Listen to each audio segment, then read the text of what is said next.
How to change lock screen controls on iPhone.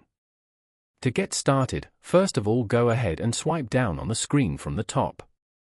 You are now in your lock screen. Now, touch and hold the lock screen. Here, tap on Customize below. From here, you can customize the wallpaper of both your lock screen and home screen. Tap on your lock screen. Here, tap on the minus sign above the camera icon to remove it from your lock screen. Then, tap on the plus icon at the bottom right corner to add other controls. From here, you can search for or select other controls to add to your lock screen. Scroll down to explore the controls available. Select the control to add it. You can repeat this for the others' controls as well. After that, tap on Done at the top right corner.